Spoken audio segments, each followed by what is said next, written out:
Demikian itu saja yang menjadi pengantar dari saya.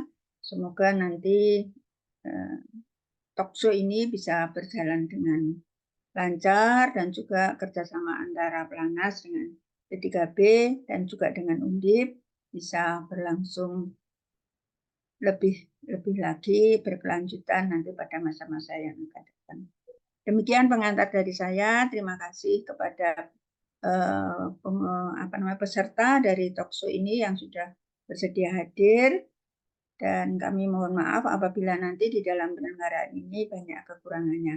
Matur nuwun, selamat pagi, wassalamualaikum warahmatullahi wabarakatuh, salam sejahtera bagi kita semua. Waktu saya kembalikan kepada pembawa acara. Matur nuwun. Baik, terima kasih kepada Profesor Dr. Katarni Rina Muryani, MSI. Memasuki acara inti yaitu diskusi yang dipandu oleh moderator yaitu Ibu Lintang Ronggowulan SPD MPD. Untuk selanjutnya acara akan saya serahkan kepada moderator. Kepada Bu Lintang, waktu dan tempat dipersilahkan. Baik, terima kasih Mbak Fitria selaku MC pada hari ini. Bismillahirrahmanirrahim. Assalamualaikum warahmatullahi wabarakatuh. Alhamdulillahirrahmanirrahim, kita sudah sampai di agenda pengunjung.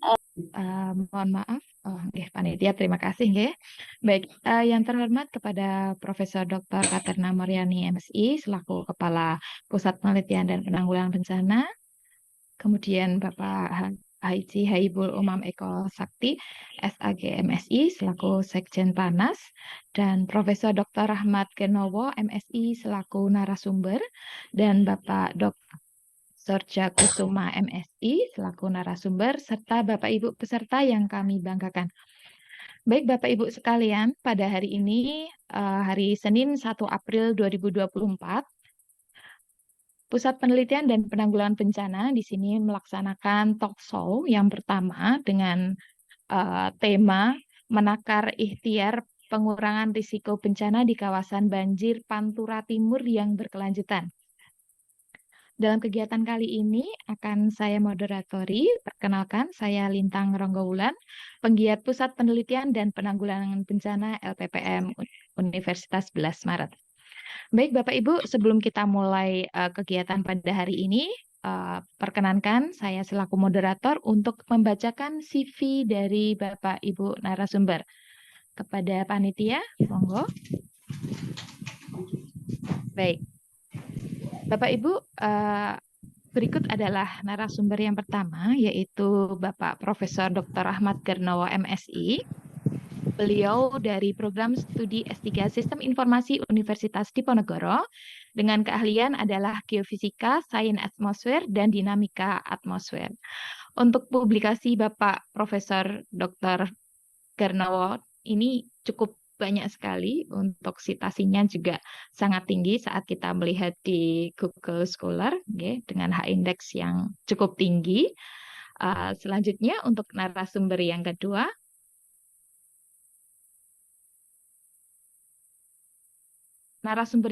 yaitu Bapak Dr. Sorja Kusuma SSI MSI. Beliau berasal, untuk afiliasinya adalah Pusat Penelitian dan Penanggulangan Bencana LPPM Universitas 11 Maret. Dengan keahlian geofisika serta manajemen bencana. Untuk pengalaman pekerjaan adalah penyusunan kajian risiko bencana untuk Kabupaten Purworejo tahun 2023. Kemudian yang kedua, penyusunan sistem peringatan dini berbasis masyarakat yang inklusif untuk kenaikan muka laut di Kabupaten Gunung Kidul tahun 2022, serta penerapan Satuan Pendidikan Aman Bencana di SMKN 1 Salet Boyolali. Adapun untuk publikasi juga sangat tinggi, untuk di Google Scholar, H-index-nya juga cukup tinggi. Berikut Bapak Ibu adalah pengenalan CV dari narasumber. Nah, terima kasih kepada panitia yang telah membantu. Untuk selanjutnya, kita akan masuk pada sesi talkshow yang pertama, di mana untuk talkshow yang pertama ini akan disampaikan oleh Bapak Profesor Dr. Ahmad Gernowo MSI. Selamat pagi Bapak Profesor Dr. Ahmad Gernowo MSI.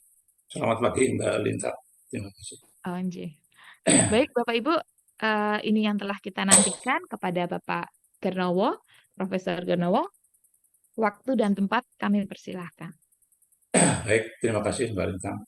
Yang kami hormati Ketua LPPM UNS Profesor Katarina Muryani dan Sekjen Planas Pak Eko Sakti MSI.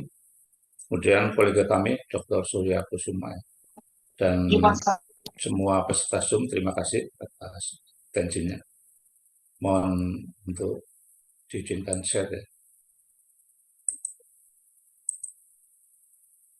Mungkin saya dibukakan share partisipan ya, Mbak Lintang. Mau nge-share ini Oh, nggak bisa? Cih. Oh, nggih. Sudah Bapak, monggo. Ya. Bisa dicoba untuk share screen Oke. Bapak. Ya.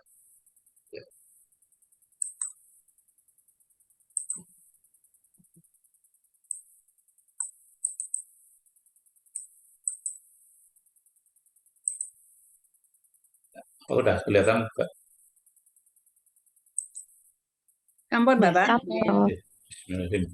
Baik, jadi sebenarnya kemarin kami baru diundang di ITB dengan teman-teman ITB untuk dari meteorologi. Jadi ini juga salah satu oleh-oleh juga dari sana.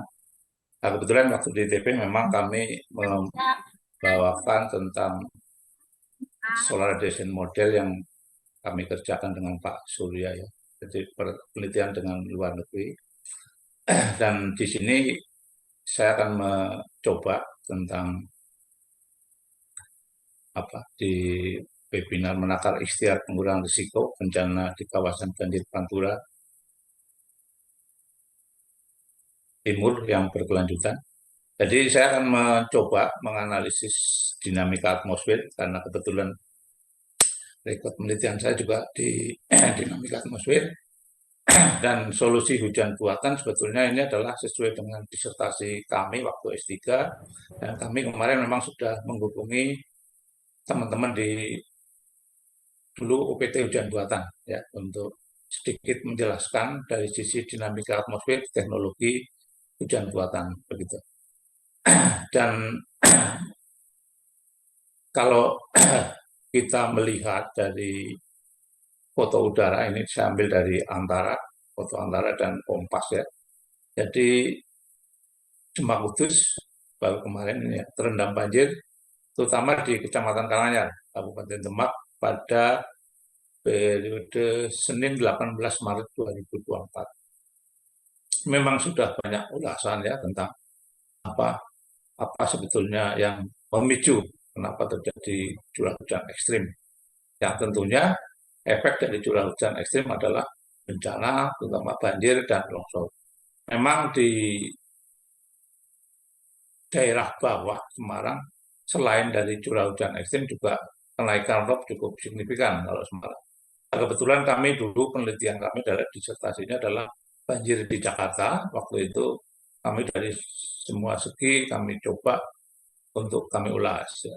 Nah, di sini juga akan kami coba bagaimana sih proses efek dari dinamika atmosfer terhadap kondisi ekstrim di Kabupaten. Nah, sedikit ke teoritis ya. Jadi sebetulnya bicara dinamika atmosfer ini banyak sekali hal yang memungkinkan. Ya, kalau di daerah tropis adalah pertumbuhan awan konvektif. Jadi pemicu hujan lebat dan ekstrim adalah tumbuhnya awan konvektif. Seperti kita lihat pada hari Rabu memang sangat pekat sekali ya, sangat gelap dan hampir menyebar.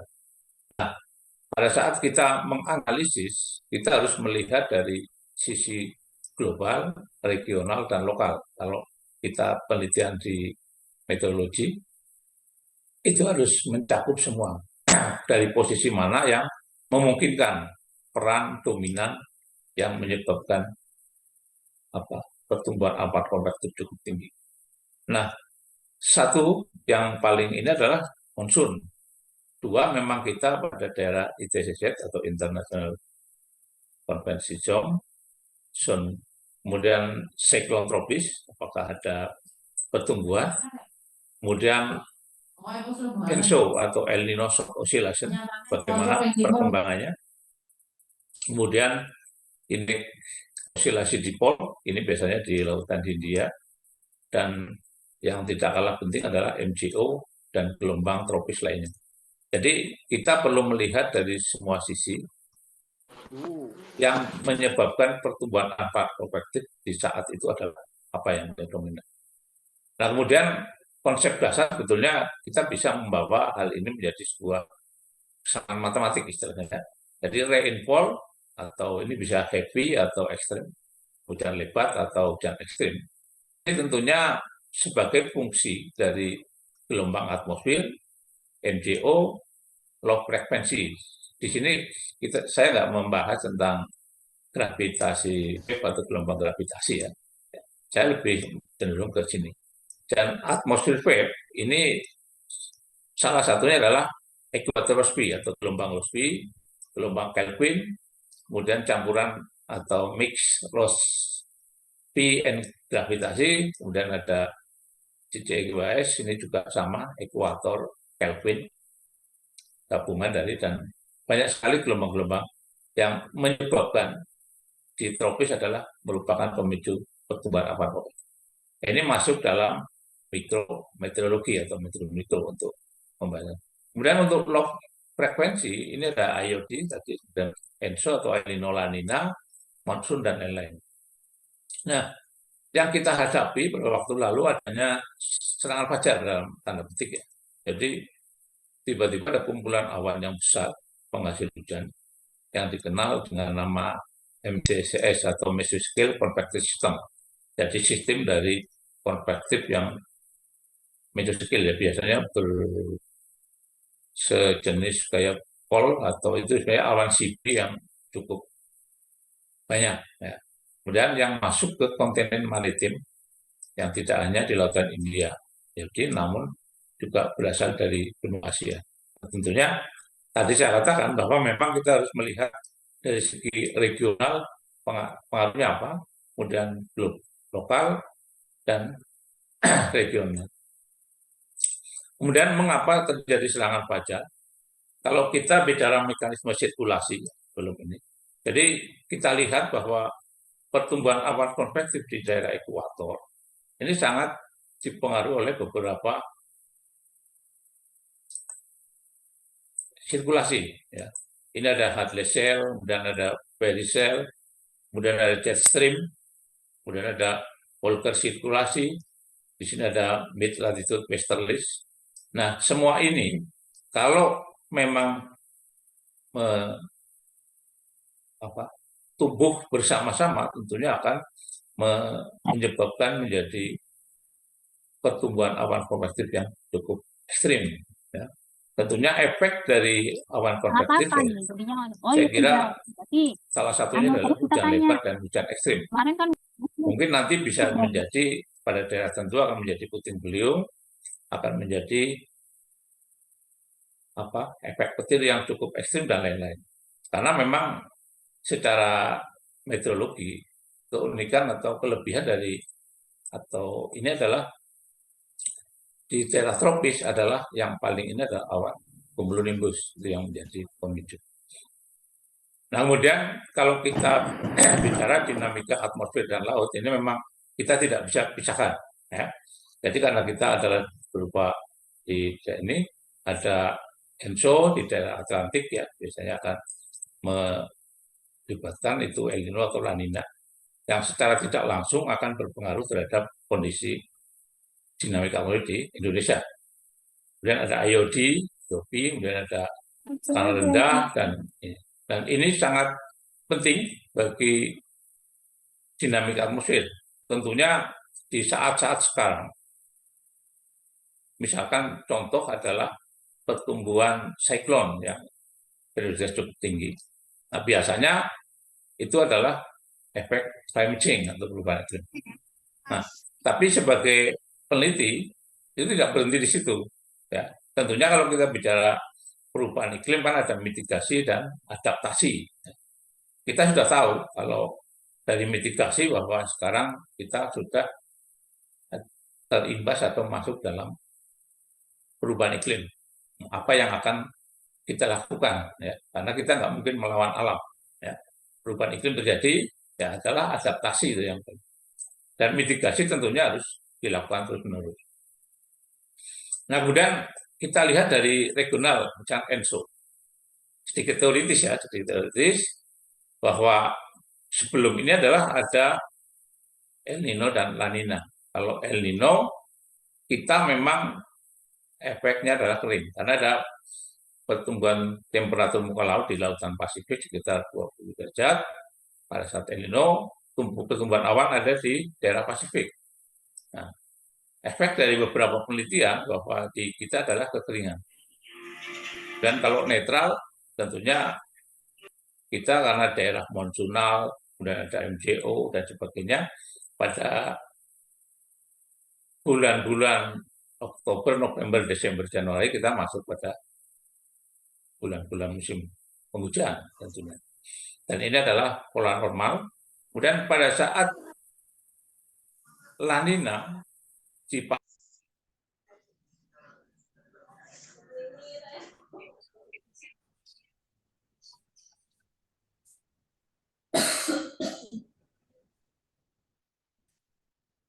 Mohon maaf, Prof. Ini sepertinya suaranya termute.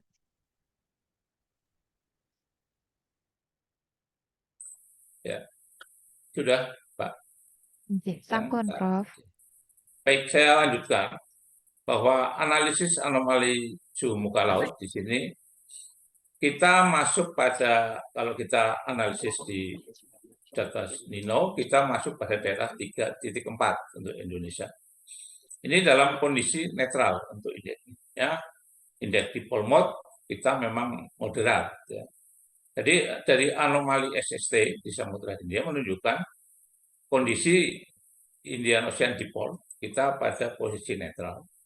Tentunya pengaruhnya sangat kecil ya untuk pertumbuhan tadi. Kemudian ada anomali SST di wilayah Nino 34 menunjukkan El Nino moderat. Ya. Ini adalah yang menunjukkan El Nino secara gradual terus menurun, yang periode sebelumnya cukup menguat. Jadi kondisi El Nino sudah berlangsung selama 30 harian waktu. Nah, kemudian analisis dan prediksi ENSO dan EOD ini untuk indeks ENSO harian di 1 Maret 2024 menunjukkan kondisi El Nino moderat. El Nino secara gradual akan segera menjadi netral, mungkin akan menuju ke La Nina. Kita tahu La Nina juga harus hati-hati, kalau nanti sangat kuat akan menyebabkan bencana hidrometeorologi juga. Ya. Kemudian indeks IOD bulan Februari 2004 menunjukkan kondisi netral. Artinya dari sisi ENSO dan IOD untuk kasus di Demak mungkin sedikit pengaruhnya. Nah, kemudian untuk suhu muka laut di Indonesia dari SSTA, jadi suhu muka laut di hampir seluruh perairan Indonesia lebih hangat. Ya. Ini juga sedikit menjadi pemicu ya, karena kalau secara fisik pada saat ada pemanasan di permukaan laut akan terjadi untuk konvektif ya, perubahan konvektif.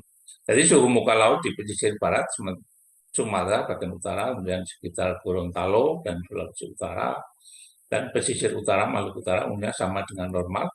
Jadi menghangatnya ST sekitar Indonesia akan berkontribusi pada peningkatan pertumbuhan awan-awan hujan. Nah, tentunya ini menjadi salah satu pemicu, tapi yang mungkin tidak begitu dominan ya pada Maret kemarin. Tapi menjadi, karena kita tidak bisa mengatakan bahwa yang paling dominan adalah A atau siklon. Tapi kita harus melihat pola-pola yang lain yang memang saat itu menuju ke positif. Nah, kemudian untuk spasial anomali di sini perairan Indonesia pada periode hingga September secara umum diprediksi dan didominasi oleh kondisi anomali SST yang hangat. Nah, ini juga perlu diperhatikan bahwa ini juga akan menyebabkan pertumbuhan awan positif. Ya. Tapi ini adalah kasus normal yang memang periodisitas. Ya. Kondisi tersebut diprediksi bertahan hingga September. Nah, kemudian dari kondisi dinamika atmosfer, bahwa hingga awal Maret 2024 kondisi ENSO masih berada pada fase El Nino moderat. El Nino diprediksi secara gradual akan beralih menjadi La Nina, menjadi netral dulu, baru ke La Nina. Kemudian dari BMKG dan beberapa lembaga dunia memprediksi bahwa kondisi ENSO netral berpotensi menuju ke fase La Nina lemah. Ini yang harus diantisipasi ya, pada kuartal ketiga Juli, Agustus, September tahun 2024. Artinya pada saat ada pertumbuhan La Nina yang tadi saya katakan bahwa ini akan juga menjadi pemicu nanti pertumbuhan awan konvektif di daerah Indonesia, jadi ekuator, harus selalu diikuti apakah menuju ke dari lemah ke sedang, kuat, dan sebagainya. Kemudian IOD saat ini berada pada kondisi netral dan diprediksi akan bertahan netral hingga September 2024. Dan nanti setelah September kita harus melihat apakah dia juga akan menuju lemah atau lemah kuat. Ya. Dan SST di perairan Indonesia saat ini sedang hangat dan di atas normal. Ini diprediksi dari BMKG sampai September 2024. Ya. Kemudian apa yang terjadi di antara tanggal 13 sampai 16 Maret 2024 di lapisan ini dari data analisis atau kita ambil juga dari BMKG bisa. Kita fokus di dua siklon di sini, betulnya di sini. Ya. Bahwa ada pertumbuhan siklon yang kalau kita lihat di Himawari, ini masyarakat bisa melihat secara real time setiap hari ya untuk melihat. Dan ini saya kira prediksi yang lebih hampir 90%. Karena ini dari real time satelit yang diubah menjadi bentuk pola-pola ini. Kalau merah saya kira ini ada pertumbuhan awan ya sini kita. Nah kita lihat di sini ada turbulensi atau sering dikatakan sebagai siklon tropis ya, karena masih ada di daerah tropis. Tentunya efek koronavirus tidak akan dia masuk ke ekuator, akan menghilang. Tapi pada saat siklon tropis menuju ke lintang yang lebih tinggi akan menjadi besar. Ini juga ada dua titik fokus siklon. Ini ada di 91S dan ini. Nah, sebetulnya efek siklon itu kenapa terhadap pertumbuhan awan konvektif atau terhadap hujan lebat. Kita bisa sedikit ke teoritis dulu, bahwa awan CP ini juga sangat dipengaruhi oleh pertumbuhan tadi, siklon. Di sini kalau secara mikrofisik atau ini pertumbuhan awan ini ada heavy rain atau extreme rain, dan ada mesoscale updraft, dan ini juga nanti untuk teori tentang hujan buatan sangat diperlukan di sini. Nah, ini yang biasanya jenis awan CP ini yang sangat menyebabkan terjadi bencana hidrometeorologis ya. Karena kalau bicara bencana hidrometeorologis di BNPB yang paling besar adalah banjir. Kemudian longsor, kemudian puting beliung dan bencana turbulensi yang lain ya. Kebetulan penelitian saya juga di Windshare ya. Saya juga dan ini. Jadi siklon atau turbulensi siklon ini juga akan menyebabkan. Kemudian dari peneliti BRIN, Dr. Erma waktu itu juga mengatakan ada squall line atau pertumbuhan awan yang cukup melebar. Itu karena efek dari siklon yang gerakannya cukup lambat. Artinya pada saat dia bergerak lambat akan memicu pertumbuhan awan konvektif yang menyebar di Semarang. Ini mungkin bisa terjadi, ini adalah perakiraan ya, pendugaan, karena itu juga kita setiap variabel diduga apakah menjadi seperti itu. Pada hari Rabu waktu itu memang cukup ekstrim, hampir semua adalah gelap. Nah, jadi apabila tekanan dalam pipa vortex ini teoritis terus menurun akibat panas yang didapatkan dalam proses kondensasi atau di posisi atau puncak awan mencapai jet stream yang berfungsi seperti vacuum cleaner, maka akan muncul ini yang dikatakan belalai atau tornado, efek dari awan CP. Nah, secara struktur hurricane ini adalah kenapa siklon ini akan menghasilkan menjadi sebuah daigen atau awan sipi yang raksasa. Ya. Tentunya ini efeknya sangat besar sekali terhadap bencana hidrometeorologis.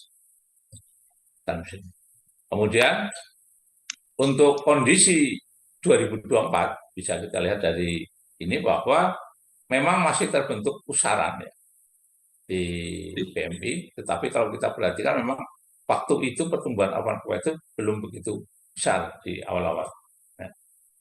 Nah, tapi pada saat tertentu dia langsung terjadi sebaran awan kuantif yang cukup tinggi. Nah, ada efek yang lain yang belum kita ini adalah MJO. Ya. Nah, ini. Nah, kita tadi ada gelombang Rossby dan sebagainya. Nah, ternyata MJO memiliki andil yang cukup besar juga dalam memicu. Ini kalau kita lihat di sini, ternyata MJO masih berlangsung di daerah ekuator di tropis ya. Ya. Memicu terjadinya mesoscale konvektif atau pertumbuhan awan konvektif yang cukup besar di atas lautan Hindia yang masuk ke benua maritim Indonesia. Jadi ada dua hal yang dominan, yaitu siklon dan MJO.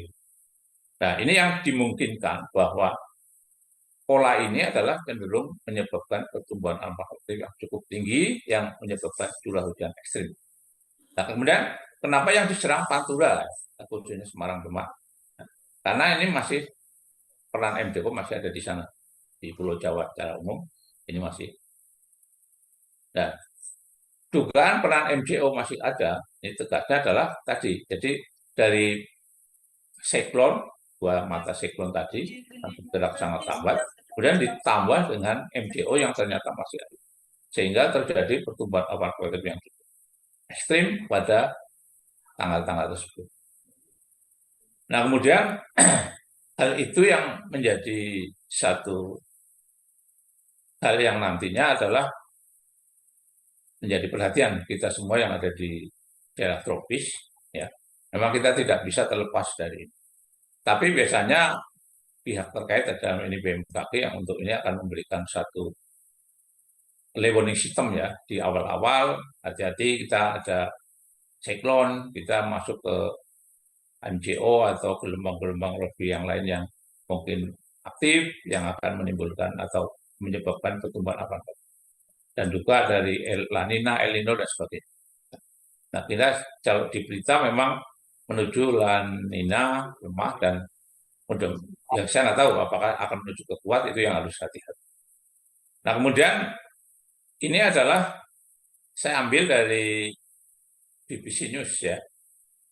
Sejauh ini Badan Meteorologi, Klimatologi, dan Geofisika ini telah melakukan teknologi model cuaca TMC untuk mengurangi dampak banjir Demak dan sekitarnya.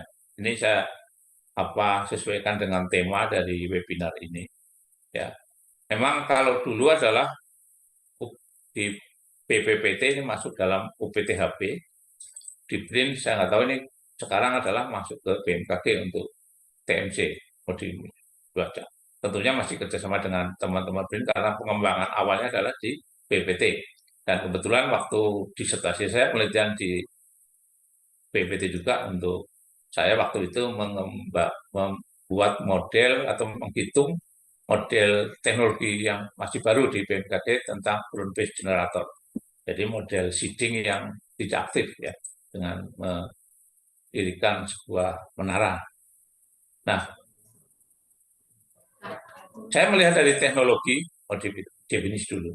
Jadi teknologi mendiskusi cuaca atau TMC adalah usaha campur tangan manusia, artinya dengan teknologi ya, dalam pengendalian sumber daya air di atmosfer dengan menerapkan parameter cuaca untuk tujuan menambah atau mengurangi intensitas curah hujan.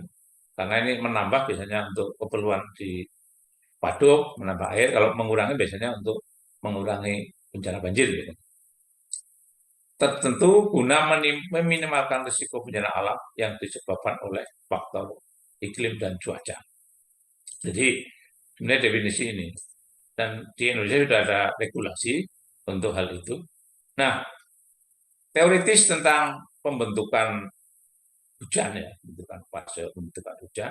Di sini misalnya ada awan CP yang seperti di sini ada menyebabkan rain shower atau hail atau extreme rainfall atau apa hujan lebat dan sebagainya. Ini ada draft, ini proses fisis ya, terutama mikrofisis.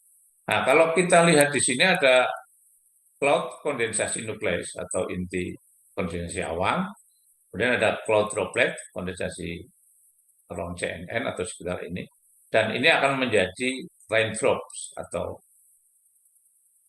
titik hujan atau titik hujan.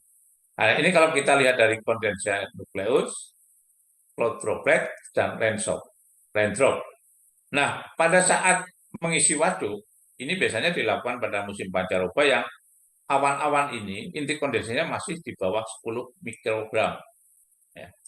Nah, bagaimana untuk menurunkan ini adalah dengan diberikan seeding awan, sehingga dengan menaburkan zat higroskopis, dia akan terakumulasi menjadi inti kondensasi awan, ya karena sifatnya higroskopis, sehingga menjadikan inti kondensasi awan untuk beratnya lebih dari 10 mikrogram, efek gravitasi akan jatuh ke bumi dan menyebabkan bisa terjadi titik-titik hujan. Itu adalah mikrofisiknya. Yang dilakukan BPPT pada saat dia untuk menanggulangi bencana banjir, ini adalah menyeding awan-awan yang masih di lautan. Ya. Yang awan itu setelah diukur dengan radar, arahnya adalah menuju ke daerah bencana. Ya. Jadi sebelum menuju ke sana, biasanya akan diseeding dengan perhitungan tertentu, dan diharapkan dari situ akan turun di laut. Jadi akan mengurangi proses total hujan di daerah banjir. Itu yang kemudian untuk ground base biasanya lebih banyak di pegunungan ya, untuk metode teknologi itu. Nah, ini adalah beberapa fungsi dari ini.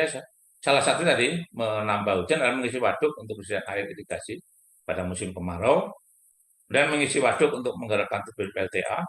Ya, ini adalah mengurangi curah hujan penyebab banjir, menipiskan asap akibat polusi. Ini yang masih menjadi perdebatan apakah bisa, karena untuk asap ini harus kita lihat polusi itu sifatnya higroskopik tidak.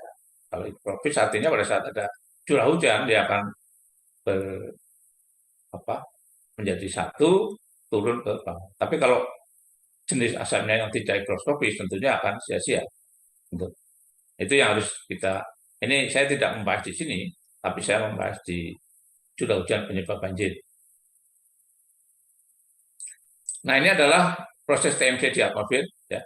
Jadi ini adalah dengan bantuan pesawat, kemudian menaburkan kalau di kita garam, NaCl, kemudian juga dari segi bawah, ya.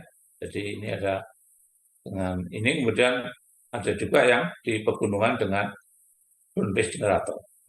Nah, ini adalah proses bisnis yang seperti tadi, ya, untuk mengikat inti kondensasi sehingga akan melebihi 10 mikron dan turun menjadi hujan. Nah, ini adalah beberapa metode ya, yang tadi saya katakan. Ini yang aktif, ya, bahan semai, jenis effectable flare, sekarang katanya sudah diganti dengan cair, ya, karena di flare tidak mudah masuk ke Indonesia. Dan dimasukkan ke awan, bahkan dari pola flare akan juga menambah inti kondensasi. Dan bahan semai, berupa garam, dan juga yang lain. Kemudian ini yang kemarin dulu waktu itu saya meneliti ini untuk disertasi saya adalah untuk ground base generator. Waktu tahun berapa 2008 2007 ini masih pakai flare ya. Jadi masih membeli, dan dia ini di Bogor biasa waktu itu saya penelitiannya. Kemudian yang di kita belum ada yang pakai roket ya. Ini ada di Cina nih. Roket ditujukan ke dasar-dasar awan. Ini sebenarnya prinsipnya sama, adalah menambah inti kondensasi awan sehingga siap menjadi awan hujan. Nah, ini contoh dari beberapa teknologi yang dikembangkan, ya, baik ini flare, ya, ini juga sama, ini yang di Bogor, ya, itu, dan ini dengan aktif menyebarkan garam di. Ini contoh juga pada saat banjir Jakarta, ini mobil berupa ini untuk instrumen teknologinya, ya. Kemudian ini pesawat, ini flare, untuk ini. Kemudian ini yang dikatakan sebagai mobil radar. Nah, dan waktu itu biasanya dia akan melihat memfokuskan pada daerah mana awan yang ada. Kemudian di sini sudah bisa dengan software-nya sudah bisa menghitung volume sehingga bisa dihitung berapa dibutuhkan garam untuk shading atau berapa lama flare itu akan dinyalakan supaya terjadi awan hujan. Jadi harus ada perhitungan dulu, kemudian di sini juga sudah ada arah angin, kemudian kira-kira sampai waktu berapa menit, detik, atau jam awan itu akan masuk. Nah, kalau yang waduk biasanya akan dihitung, karena yang dibutuhkan adalah curah hujan pada saat ada di atas waduk. Tentunya yang ini adalah awan hujan yang menuju waduk. Yang ini adalah dibutuhkan untuk mencari air. Tapi kalau di kasus banjir adalah betul-betul akan menghujankan dulu di laut supaya tidak terakumulasi di darat. Perbedaannya seperti itu. Kalau teknologinya bisa. Ini adalah penyemaian awan menggunakan wahana udara. Ini teknologi Indonesia untuk tulata, ya. Ini menyemprotkan bahan penyemai, ya, dengan menyemai awan menggunakan bahan semai ukuran 10 sampai 100. Mereka akan meningkatkan efisiensi tumbukan dan menjadi hujan yang cepat jatuh. Dan jika mekanisme proses lompatan atau jumping proses ini dilakukan terhadap awan-awan di daerah jadi yang akan memasuki daerah target, maka awan tersebut akan hujan sebelum memasuki daerah target. Ini adalah TMC untuk menanggulangi banjir. Nah, jadi jumping proses mekanisme akan mengurangi curah hujan di daerah target. Ini yang tadi saya katakan. Ya. Jadi tentunya ada awan-awannya. Kemudian ini ada perbandingan pola distribusi spasial. Ini waktu itu adalah yang di DKI, kalau yang di Demak belum keluar. Ini DKI, jadi ada perubahan, ya. Ini dari data BPT, TMC. Ini selama pelaksanaan TMC. Ya. Ya. Dan tentunya ini perlu divalidasi, ya, apakah betul terjadi, tentunya dengan data-data pengukuran baik dari radar maupun dari radiosonik dan lain-lain. Tentunya kalau sekarang lebih ini aktual karena yang melakukan adalah BMKG. Nah, tentunya dulu OPT hujan buatan juga banyak sekali alat-alat meteorologi karena untuk memutuskan atau menghitung itu memerlukan data-data meteorologi. Gitu. Nah, begitu ya. Terima kasih. Ini ada sedikit video, ya. Saya ambil dari ini mungkin sebagai bahan ini bahwa ini waktu TMC di Jakarta. Kemudian suaranya jelas, katanya.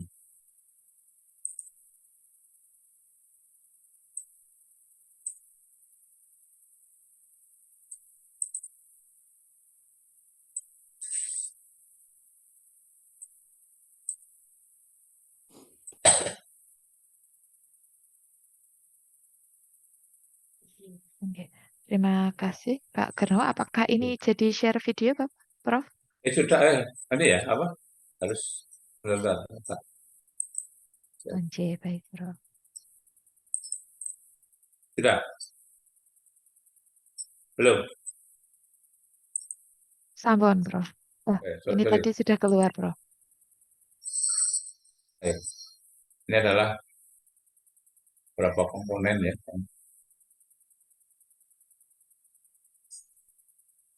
Ini berupa garam NaCl, yang memang sifatnya higroskopis. Ya, ini yang di sidik ada di lautan sekitar. Ya, Pak Triantoko waktu itu juga sempat diskusi di PTHB Bogor waktu itu.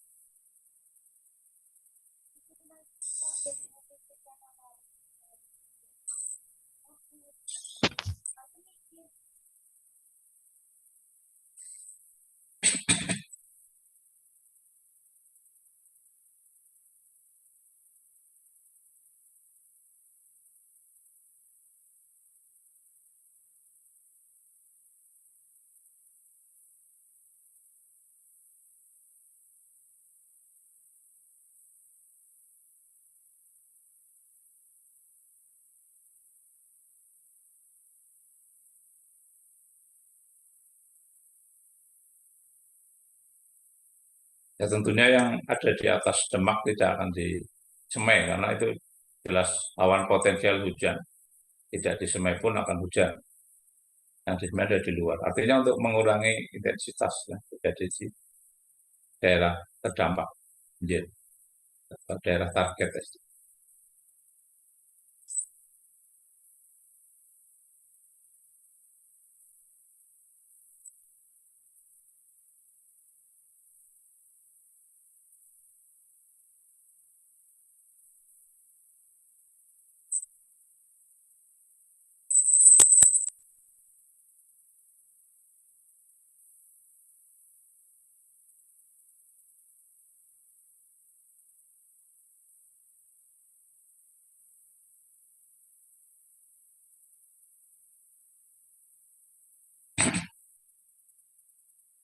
Baik, terima kasih. Oke. Baik, terima kasih Prof. Sangat menarik sekali, nggih. Di mana materi yang telah disampaikan oleh Prof. Gerno ini eh, saat ini memang sedang nggih, di mana kemarin sempat terjadi bencana di pesisir utara Jawa, dan kemudian juga telah disampaikan dari eh, proses terjadinya bencana tersebut, dan kemudian juga telah disampaikan juga tentang upaya-upaya yang telah dilakukan untuk pengurangannya. Nggih.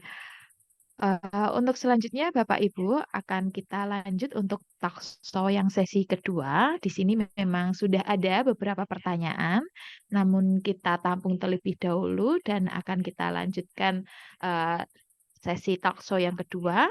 Dan untuk pertanyaan ini nanti akan dijawab setelah sesi 2 selesai. Oke. Untuk sesi 2 yaitu kepada Bapak Dr. Surja Kusuma. Kami persilahkan. Oke. Terima kasih Bu Lintang. Yang saya hormati Prof. Rahmat Gerno, terima kasih paparan materinya. Yang saya hormati juga Prof. Katarina Muryani. Mohon izin share screen ya Bapak Ibu.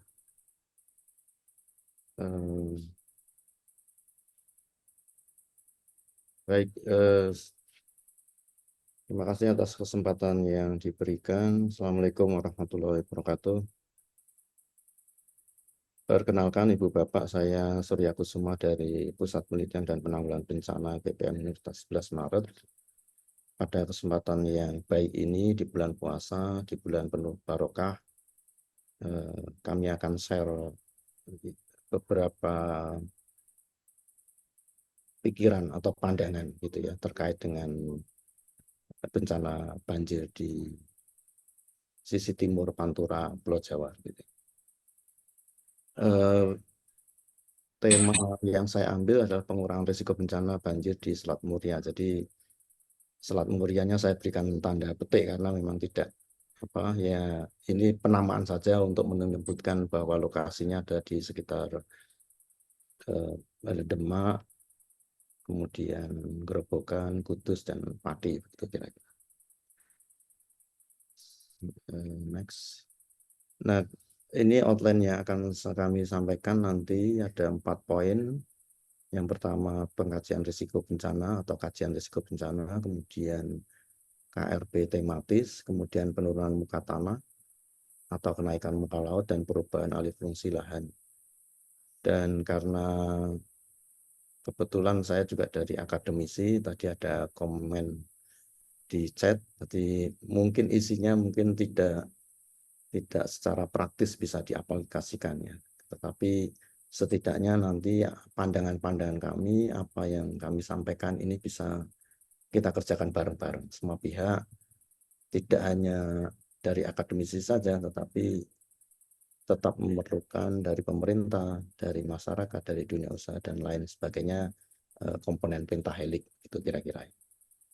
Nah, karena kami di dunia pendidikan, maka fokusnya yang akan saya sampaikan nanti banyak di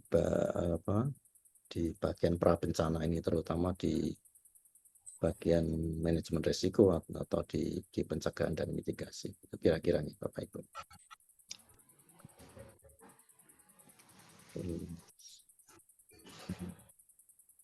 Nah, ini sekalian mempromosikan inarisnya BNPB, saya kira yang dari BPD juga sudah paham mengenai tool ini.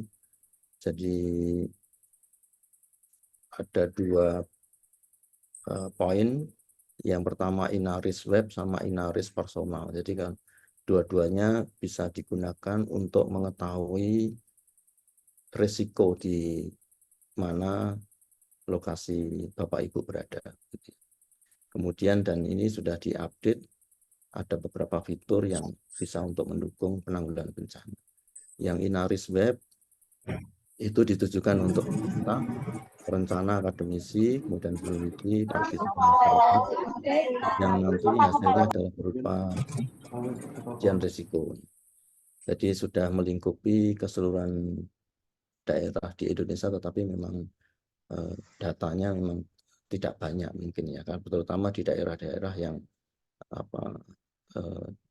agak tidak banyak data pendukungnya, atau mungkin memang belum ada data bencananya, tanahnya atau kapasitas.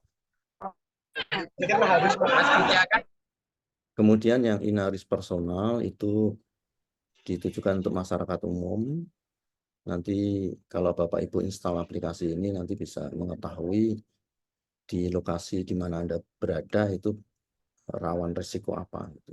Jadi ada 2 yang harus diinstal, kalau ada yang versi web tadi atau yang inaris personal. Nah, kemudian mengapa diperlukan kajian risiko bencana? Jadi ini dimandatkan di Undang-Undang 24 tahun 2007 tentang penanggulangan bencana terkait dengan perencanaan penanggulangan bencana, bahwa di pasal 36 ayat 3, perencanaan penanggulangan bencana sebagaimana dimaksud pada ayat 1 dilakukan melalui penyusunan data tentang risiko bencana. Jadi memang kajian risiko bencana itu sebagai dasar untuk kegiatan-kegiatan penanggulangan bencana selanjutnya. Jadi kalau harus sudah ada dulu kajian risiko bencana, baru nanti bisa dilakukan kegiatan-kegiatan yang lain. Pun demikian pada peraturan pemerintah 21/2008 tentang penyelenggaraan penanggulangan bencana. Di pasal 6 dan di pasal 8 juga menyitir hal yang sama tentang perencanaan penanggulangan bencana. Nah, kajian risiko bencana ini digunakan untuk apa? Jadi karena sebagai dasar untuk kegiatan-kegiatan di penanggulangan bencana, maka yang pertama setelah kajian risiko biasanya kalau di tingkat kabupaten kota itu kan untuk RPB, rencana penanggulangan bencana. Setelah KRB, RPB, baik di tingkat kabupaten kota, provinsi maupun nasional. Kemudian untuk formulasi RAN, rencana aksi nasional, itu yang di tingkat nasional. Kemudian untuk RPB, kedaruratan bencana atau RPKB, bisa juga untuk rencana kontingensi sebagai dasar untuk penyusunan rencana kontingensi, rencana operasi darurat, pemulihan, dan kesiapsiagaan masyarakat. Jadi karena sebagai dasar tersebut, maka penting untuk membuat KRB ini sedetail mungkin atau sebaik mungkin dengan parameter-parameter inputan ya, kerentanan dan kapasitas yang baik datanya. Nah, ini Bapak Ibu poin dari KRB ada 3 komponen. Yang warna hijau ini adalah ini saya sorot dulu ya. Yang warna hijau ini adalah kerentanan, kemudian yang warna biru di atasnya adalah peta bahayanya, kemudian di peta kapasitas itu ada 2, indeks ketahanan daerah dan indeks kapasitas masyarakat. Di IKM ada 5 parameter, di IKD ada 7 parameter. Nah, ini mungkin sudah familiar bagi Bapak Ibu BPBD, praktisi maupun dari akademisi. Jadi memang diagram ini memang sudah familiar Bapak-Bapak. Tetapi saya ingin menekankan pada yang garis merah ini. Ini ada ini saya ambil PPT-nya dari Pak Direktur Utrecht waktu itu sebagai Direktur apa itu, pemetaan dan evaluasi risiko. Nah, ini ada proyeksi peta risiko di 5 atau 10 tahun yang akan datang. Jadi kalau kita membuat sekarang, maka data yang digunakan adalah data 2023. Jadi kerentanannya 23, bahayanya 23, kemudian IKD dan IKM-nya adalah 23, tahun 23. Tetapi peta risikonya yang dihasilkan di tahun 2024 itu bisa kita proyeksikan. Saya memang belum pernah mencoba, tetapi ide ini terbersit ketika saya membuat PPT ini. Jadi kalau dengan iklim yang disampaikan oleh Prof. Gernowo tadi, itu ada RCP, ada 2,6, 4,5, 6,0, dan 8,5. Yang 8,5 ini yang paling ekstrim, sedangkan yang 2,6 ini adalah nilai rendah, ya, yang standar di 4,5. RCP ini digunakan untuk apa, Bapak Ibu? RCP ini digunakan untuk proyeksi. Jadi kalau data curah hujan tahun 23 kita dapatkan, maka kita bisa memproyeksikan. Jadi di tahun 2030, 2045, 2100 mungkin itu bisa kita proyeksikan dengan baseline data yang cukup panjang. Misalnya data curah hujan 2000 sampai 2023. Itu sebagai baseline-nya. Kemudian proyeksinya sampai 2030, misalnya 2050, bagaimana curah hujan pada tahun itu. Itu kita bisa proyeksikan pakai itu. Nah, kemudian di SSP ini juga begitu. Shared Economic, Socio-Economic Pathway Skenario. Nah, ini juga memproyeksikan untuk skenario sosial ekonomi. Nah, saya terbayang kabupaten kota atau provinsi mungkin tidak perlu update, atau mungkin saya kan juga belum pernah menggunakan ini, belum pernah menggunakan ini untuk kajian risiko, ya. Ini baru ide awal saja.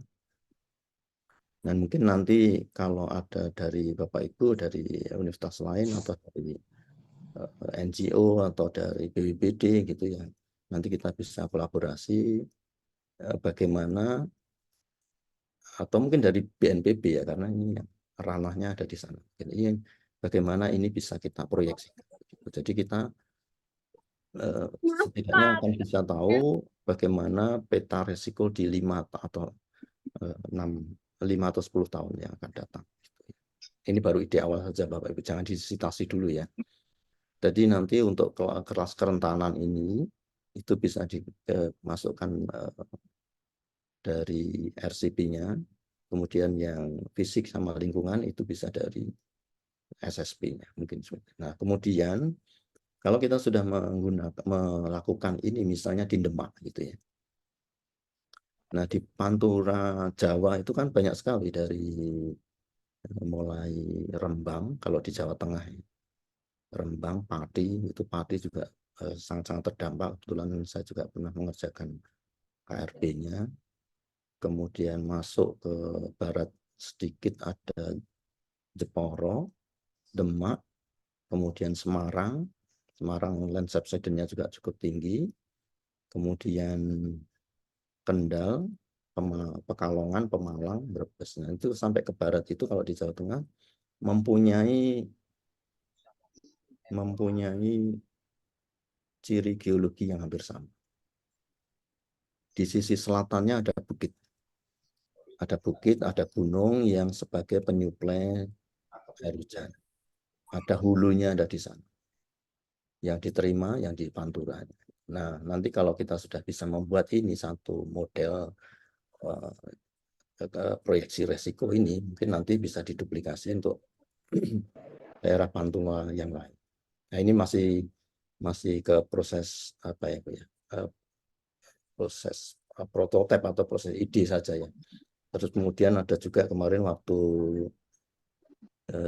webinar dengan ITS, itu pembicaranya dari Pak Awang Satyanya, itu juga ada diskusi begitu bagaimana nilai dari kerentanan itu dikaitkan dengan kondisi geologi. Misalnya begini, curah hujan yang sama, misalnya 200 mm,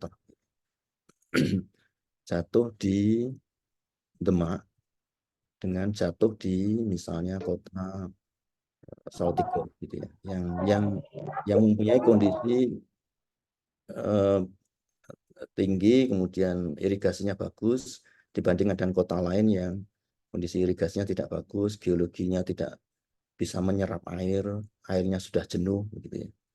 Nah, itu mempunyai nilai yang berbeda, ketahanan bentang alamnya akan berbeda. Nah, nanti saya akan coba masukkan juga nilai itu, nilai geologi itu ke KRB ini. Jadi KRB ini memang dari tahun ke tahun memang sudah ada perbaikan-perbaikan model parameter inputannya. Sejak 2012 di PRK 2 tahun 2012, itu di tahun-tahun kemarin 17, 18 itu sudah ada versi-versi yang cukup menarik parameter inputannya. Nah, mungkin ini menjadi ya salah satu alternatif saja. Saya mencoba, nanti kalau mungkin bisa dikerjakan dengan lebih baik, dengan hasil yang lebih baik, karena menjadi dasar untuk kegiatan-kegiatan penanggulangan bencanaan pada tahapan-tahapan selanjutnya. Dengan dasar yang baik, insya Allah penanggulangan bencananya mungkin bisa menjadi lebih baik. Nah, tentu saja yang akan kita lakukan di Pantura itu tidak KRB standar tentunya. Karena kalau KRB standar itu lokasinya sudah tertentu, stakeholder atau masyarakat terlibat juga tertentu. Nah, kita coba memakai istilah tematis gitu. Tematis proyeksi. Tematisnya adalah terkait dengan jenis bencana tertentu, misalnya satu banjir dengan kawasan yang lintas batasan administrasi, tidak dikerjakan oleh satu kabupaten atau kota, tapi bisa dikerjakan oleh yang di atasnya, misalnya BWD kabupaten kota, bukan yang sebagai yang mengerjakan, tetapi BWD provinsi yang melingkupi beberapa kabupaten kota, gitu, yang mempunyai tematis yang hampir sama. Banyak pihak yang terlibat, kemudian stakeholdernya juga, masyarakatnya juga, pentaheliknya juga terlibat, terutama yang terkait dengan kebencanaan. Nah, ini BNPB juga sudah memulai di 2022-23 itu ada KRB tematis pariwisata, KRB tematis IKN, KRB tematis Das Jiwana. Nanti saya tampilkan yang Das Jiwana karena kebetulan saya ikut yang Zoom-nya waktu Das Jiwana. Nah, ini yang Das Jiwana. Jadi ini meliputi Kabupaten Gerobokan, kemudian Kudus, dan Kabupaten Pati. Ini ada 3 kabupaten, melingkupi jenis bencananya banjir bandar, kemudian tanah longsor. Yang ada 4, mungkin kekeringan juga. Ya, ada 4 jenis bencana. Nah, ini sudah dipetakan dan hasilnya adalah tinggi. Jadi kesimpulannya memang tinggi di sini. Dan ini contoh KRB tematik yang bisa dilakukan. Jadi semua, tidak hanya satu administrasi, tetapi ada beberapa kota kabupaten yang tergabung dalam satu tematik yang sama. Dan ini juga sudah dilakukan di di daerah Jabodetabek Punjur. Ini tapi untuk jenis bencana tanah longsor. Ya, karena mempunyai resiko atau jenis bencana yang sama, maka dilakukan dalam satu administrasi yang beberapa macam daerah administrasi. Ini kan ini punnya ini mungkin puncak ya saya. Kalau jurnya ini Cianjur ya. Kalau punnya mungkin puncak saya karena tidak ada di sini menunjukkan di tabelnya. Dan kemudian setelah KRB tematisnya tadi jadi itu ada lembar komitmen bersama. Jadi ada beberapa kementerian dan juga gubernur dan bupati yang terlibat serta wali kota. Komitmen untuk menanggulangi bersama. Nah, ini mungkin bisa kita tiru untuk daerah Selat Muria tadi. Ada Kudus, Demak, Grobogan, kemudian Kabupaten Semarang atau Kota Semarang dan Jepara. dan Kabupaten Pati. Nah, dengan 6 kabupaten kota tersebut nanti bisa menyusun tematis khusus untuk KRB Selat Muria. Kemudian dilanjutkan dengan komitmen bersama. Jadi tidak hanya habis jadi laporan saja selesai begitu, tapi ada komitmen nanti kalau ada penataan irigasi, penataan tata kota dan lain sebagainya ya harus merujuk pada KRB tersebut.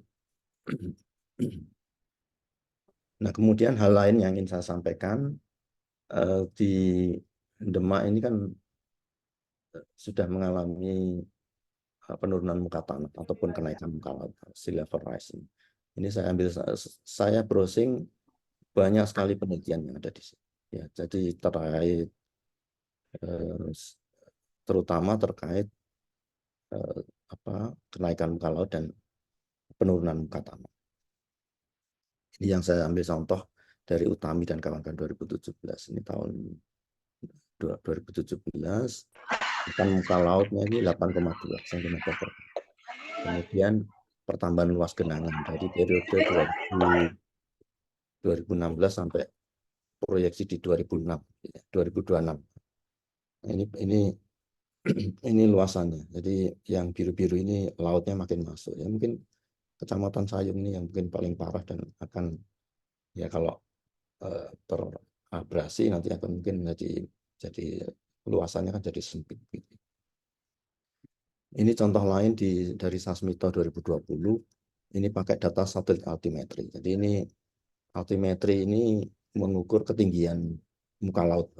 Jadi mulai dari Topaz Poseidon, Jason 1, Jason 2, dan Jason 3. Dan saat ini satelit Jason 3 yang masih aktif mengukur ketinggian muka laut. Jadi ada satu lintasan yang di dekat di sini, kemudian diambil, kemudian diukur dengan periode dari 2012 sampai 2016.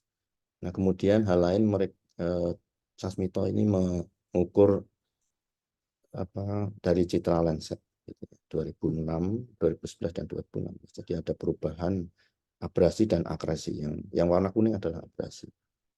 Dan abrasi itu berkurangnya daratan. Kalau akresi bertambahnya daratan. Jadi yang hijau di sini ini adalah bertambahnya daratan. Mungkin karena di sini adalah delta atau sedimen-sedimen dari Sungai Wulan. Sungai Wulan ini yang tanggulnya jebol itu. Nah, kemudian ada juga yang menggunakan GPS. Jadi diukur di Kecamatan Sayung juga. Jadi paling parah yang di tengah yang segitiga ini kurang lebih -8 penurunan muka tanah. Ini hampir sama dengan di Pekalongan juga begitu, di Semarang juga demikian. Bahkan yang sebenarnya paling parah itu kalau saya lihat dari beberapa referensi itu di Kabupaten Pekalongan, ini bisa sampai -10 cm per tahun. Kemudian ada penurunan yang warna merah, kemudian yang warna hijau ini ada penambahan. Nah, ini terkait dengan kenaikan muka laut dan penurunan muka tanah. Kemudian dari dua hal tersebut kita bisa menghitung absolutnya. Jadi kalau kita hanya mengukur kenaikan saja, ini masih relatif. Kalau kita mengukur penurunan muka tanah ini saja, ini masih relatif. Tetapi seberapa pengaruhnya dari kedua hal ini, maka kita pakai absolute land subsidence. Jadi itu ada selisih atau penjumlahan antara kenaikan muka laut dan penurunan muka tanah. Jadi kalau misalkan dari dua referensi sebelumnya tadi, -8 penurunannya, kemudian di sini ada kenaikan dari satelit altimetri tadi 0,5 cm, maka total dinamika atau total penurunannya sekitar -8,9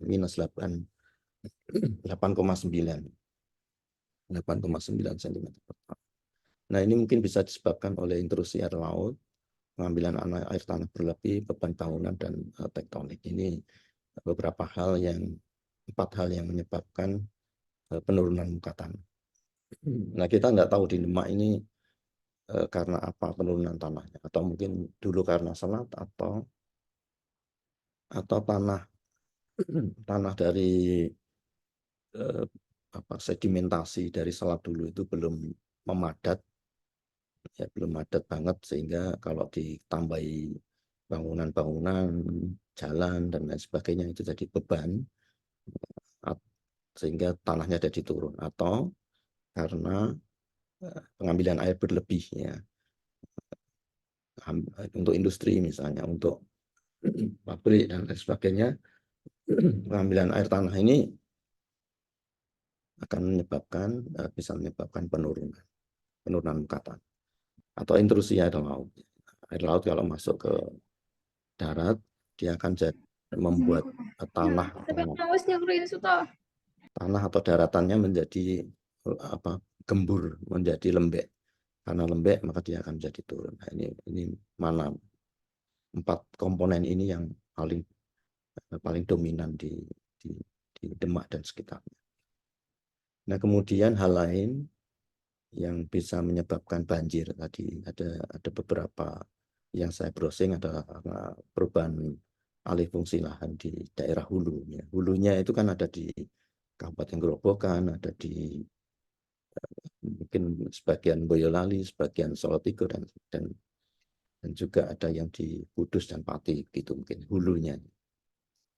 Tapi asalnya dan dari selatan, ya, mungkin dari sebagian besar memang dari Kabupaten Grobogan. Jadi disampaikan oleh Walhi dan beberapa peneliti yang lain bahwa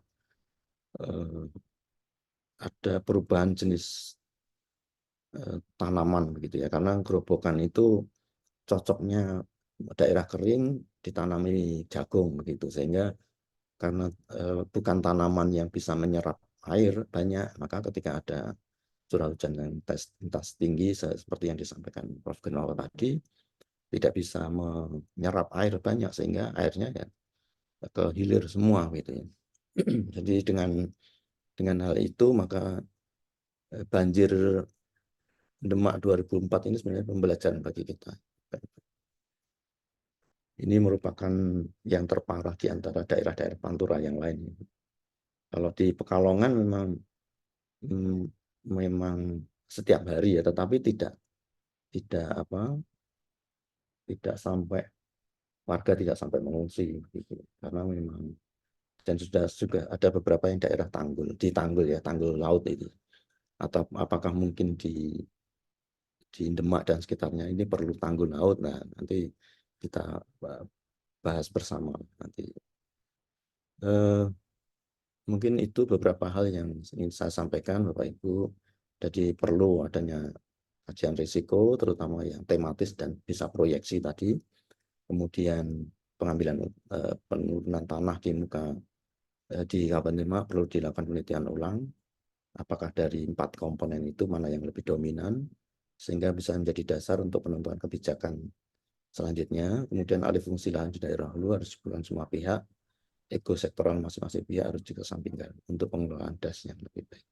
Terima kasih atas waktunya. Saya kembalikan ke moderator. Assalamualaikum warahmatullahi wabarakatuh. Waalaikumsalam warahmatullahi wabarakatuh. Terima kasih kepada Pak Surya Kusuma yang telah menyampaikan materi di sesi talkshow yang kedua. Sangat menarik sekali Bapak Ibu apa yang telah disampaikan oleh Prof. Gernowo dan Pak Surya Kusuma melihat tentang bencana yang sedang terjadi di Indonesia kita ini, baik dari segi bencana banjir yang kemarin telah melanda di pesisir utara Jawa. Dan ini sangat menarik sekali bagi kita selaku akademisi, dinas, serta penggiat bencana. Ini memang kita berupaya untuk mengatasi bencana yang saat ini sedang terjadi. Baik Bapak Ibu sekalian, tibalah kita pada waktu sesi tanya jawab, di mana tadi telah ada beberapa pertanyaan yang ditujukan kepada Profesor Gernowo dan Pak Surya Kusuma. Untuk panitia, mohon untuk dapat share screen pertanyaannya.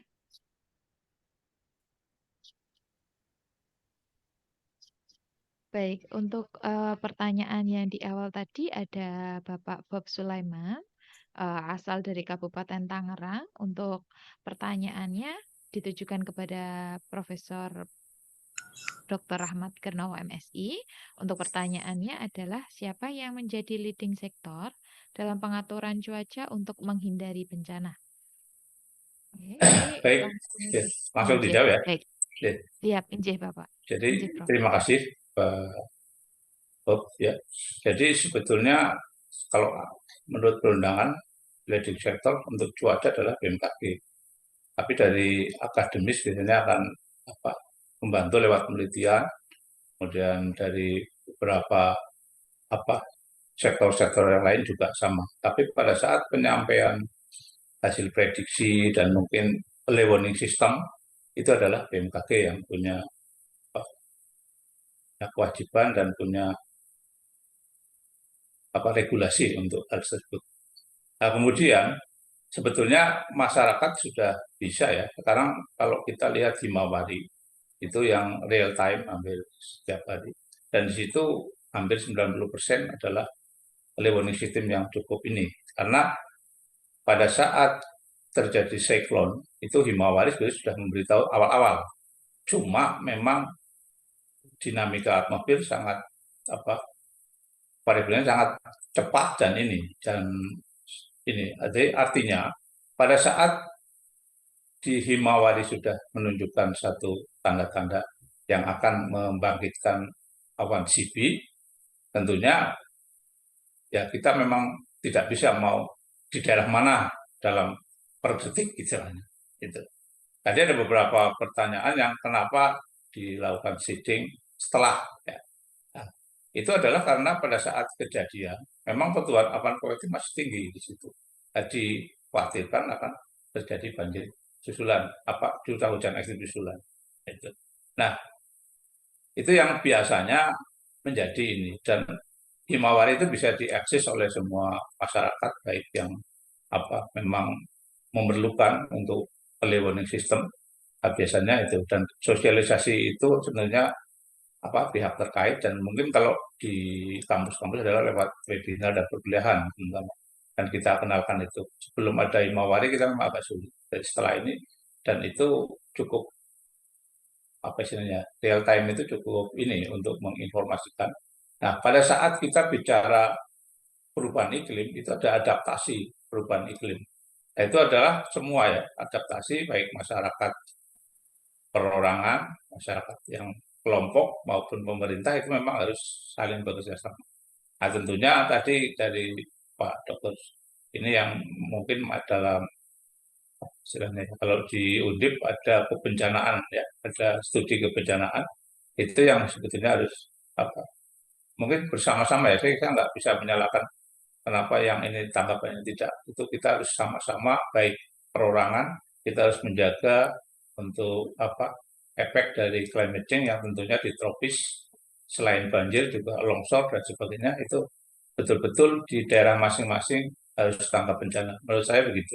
Tapi kami dari akademis tentunya lebih memberikan masukan-masukan tentang hal itu, tapi untuk kebijakan penanganan tentunya ada di ranah pemerintah dan seperti PNB dan sebagainya. Tentunya begitu yang bisa kami jawab.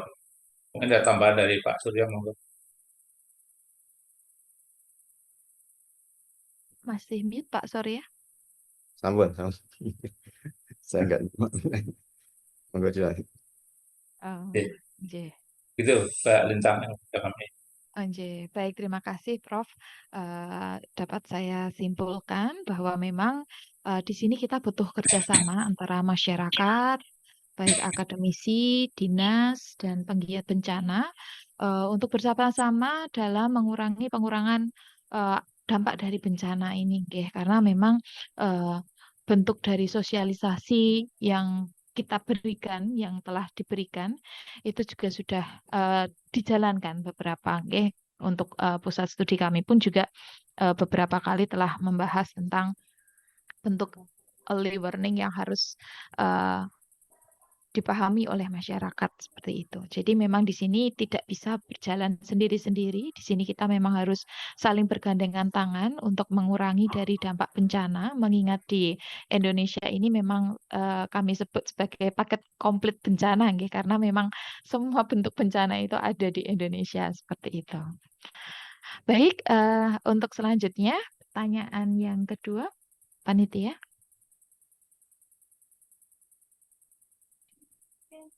Baik. Untuk pertanyaan yang kedua yaitu dari Bapak Muslim dari Waklim, asal dari Medan. Pertanyaannya ditujukan kepada Profesor Dr. Ahmad Kirnawa MSI. Untuk pertanyaannya adalah bagaimana mengatasi banjir bandang dari dampak kerusakan kawasan hutan?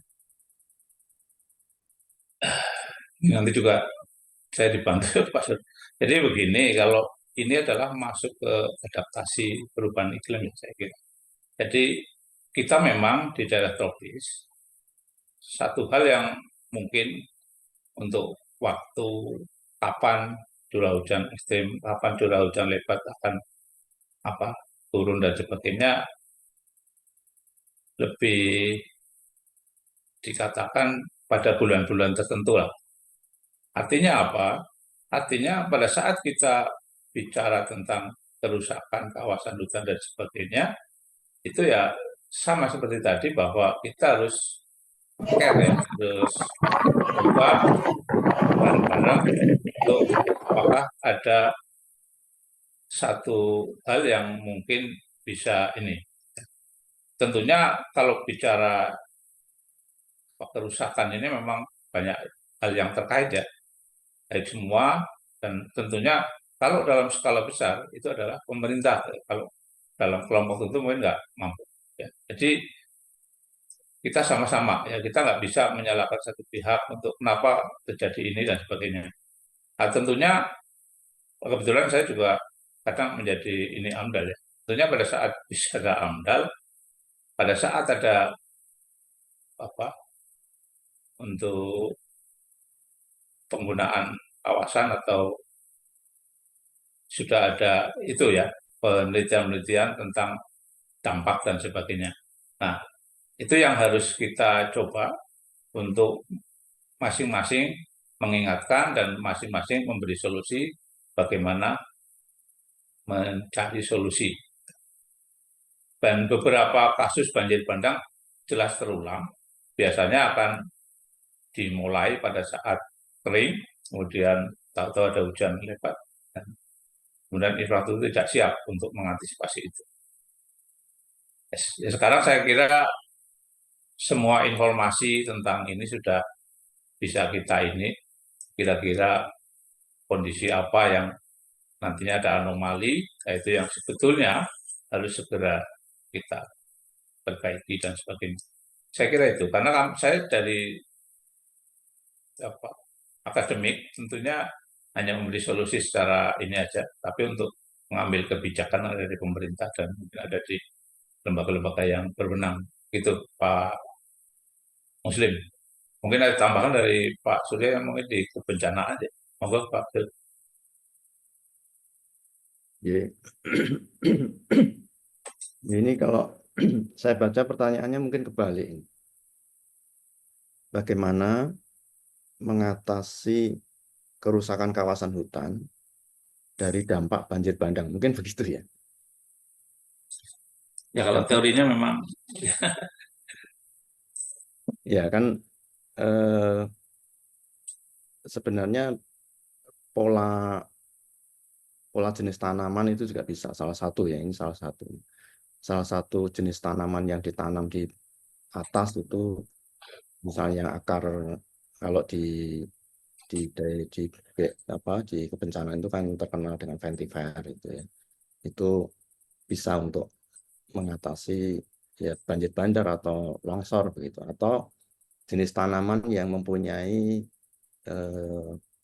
eva eva trans respirasi atau apa gitu, yang daunnya bisa menguapkan air lebih banyak daripada tanaman yang lain, sehingga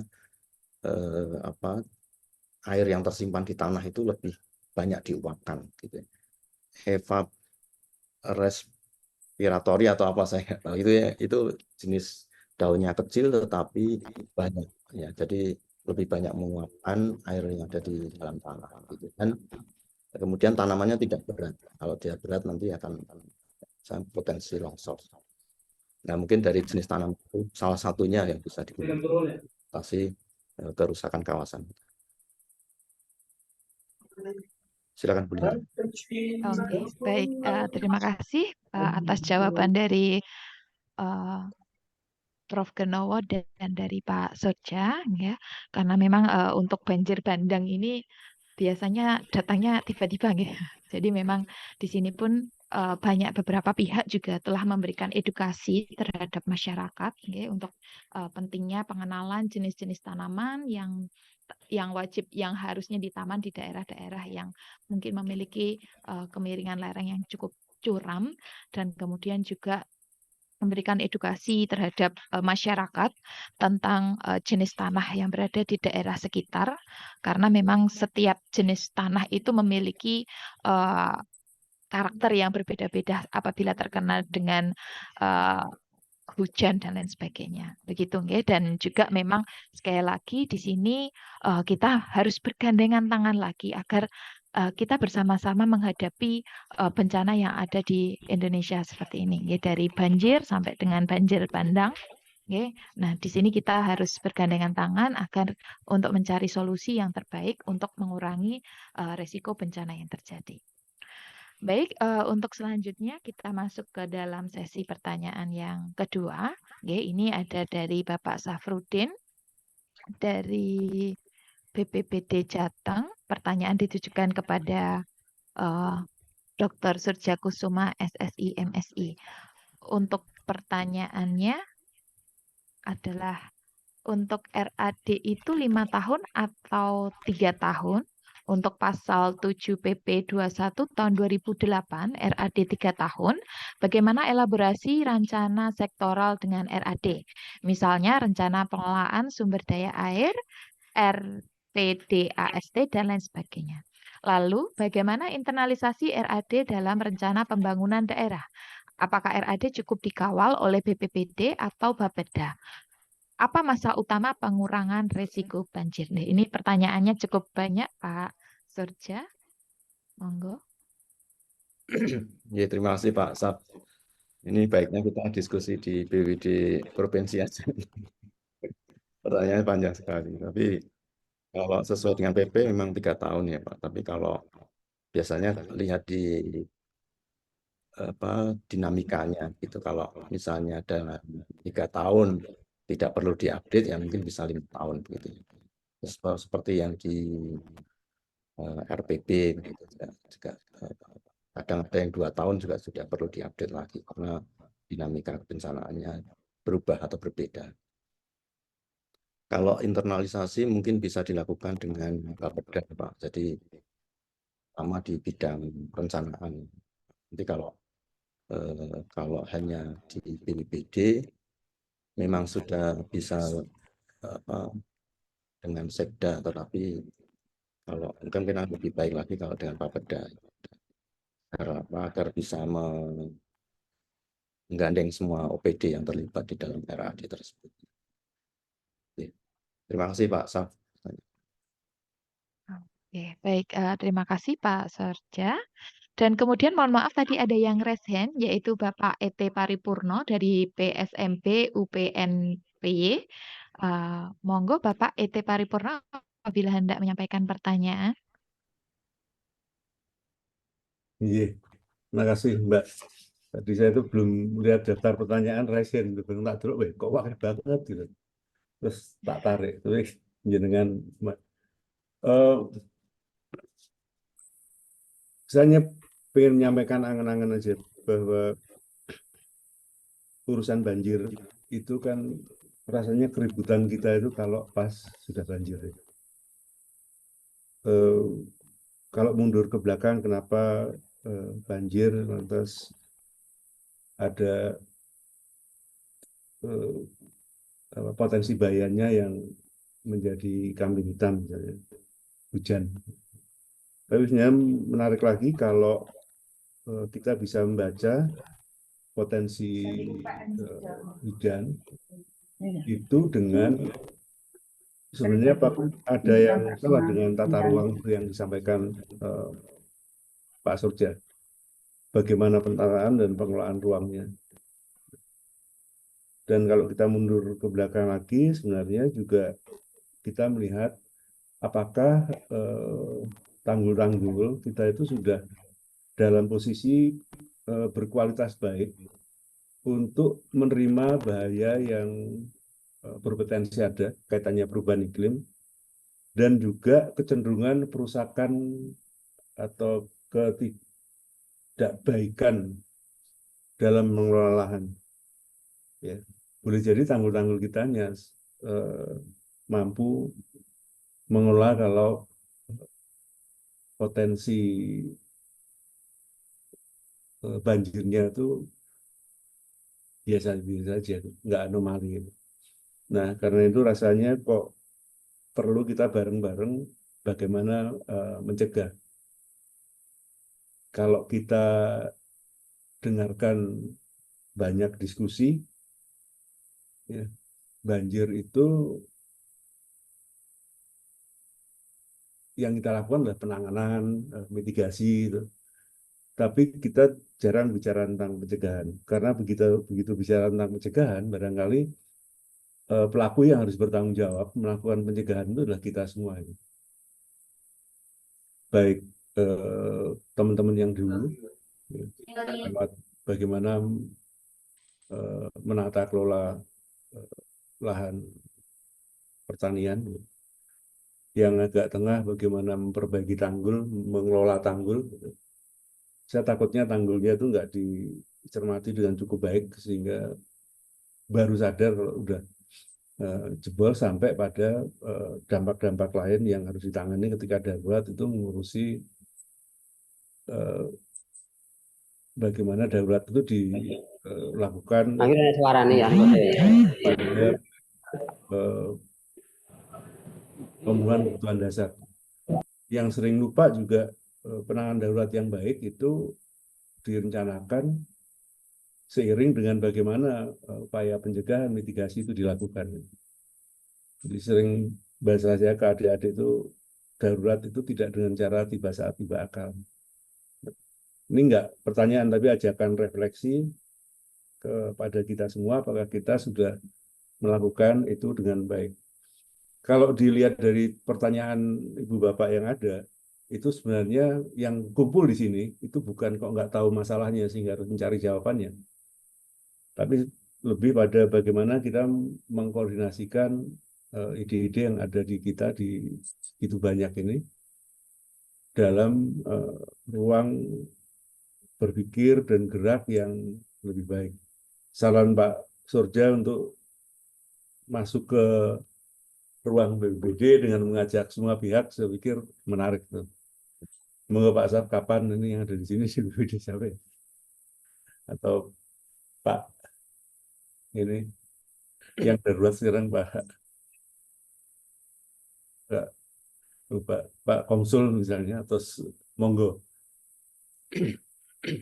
Ngaten jen matur suwun. Nuwun. Oke, baik, terima Pak Ate. kasih Bapak Nggih. PT. Bapak Itu Eko. juga menjawab ada 2 pertanyaan oleh Pak Hadi sama Ibu Vira tadi. Itu terkait dengan tanggul. Jadi sudah terjawab oleh apa yang disampaikan oleh Pak Ete tadi. Terima kasih Pak Ete. Oh, nggih. Oh iya, jadi tanggul itu memang banyak PR sekarang, nggih, Pak Surja, karena boleh jadi kita membangun tanggul sekian tahun yang lalu dengan perakiraan bisa nangani bahaya yang ada saat itu, tapi dengan peningkatnya intensitas bahaya dan memburuknya tata kelola lahan, maka dibutuhkan tanggul yang lebih baik di satu sisi, sambil mencegah dan mitigasi cara lebih baik juga. Nggih, suwun Pak Surya.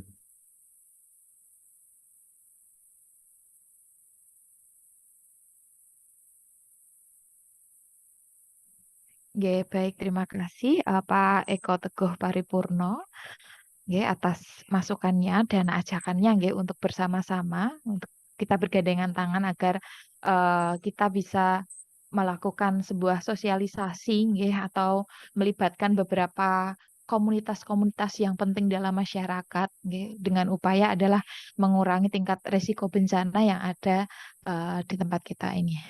Nggih. Begitu Bapak Ibu, karena penting sekali kita selalu bekerja sama. Oke. Untuk selanjutnya ini ada pertanyaan dari Hadi Wiwit instansi, yaitu dari warga Panturopati. Pertanyaan ditujukan kepada Bapak Dr. Surjakusuma dan Bapak Prof. Gonowo. Untuk pertanyaannya adalah, selain faktor cuaca ekstrim, kejadian bencana yang sudah sangat sering kami alami di Kecamatan Gabus atau Pati, di Kabupaten Pati, bagian selatan, adalah adanya tanggul jebol. Tidak seperti di sepanjang Sungai Juwono yang memang disebabkan oleh adanya luapan. Langkah penanggulan sudah banyak dilakukan seperti penanaman tanggul sungai dengan rumput ventiver, normalisasi, dan lain sebagainya. Apakah langkah naturalisasi sungai bisa menjadi langkah yang konkret?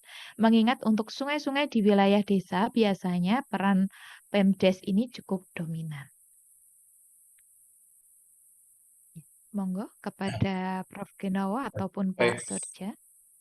Saya mencoba mendekatkan begini aja. Kalau saya dari dinamika atmosfer, memang ini sudah beberapa dasawarsa ini kenaikan dari, kalau daerah pantai ada rob, kemudian ada curah hujan yang ekstrim. Misalkan kebetulan dulu saya penelitian di banjir Jakarta, jadi ada air kiriman dari mana, Tas, lewat Katulampa dan sebagainya, menghitung sungai sampai berapa ini. Nah, tentunya problemnya adalah adanya tambahan air yang mengalir di daerah kita.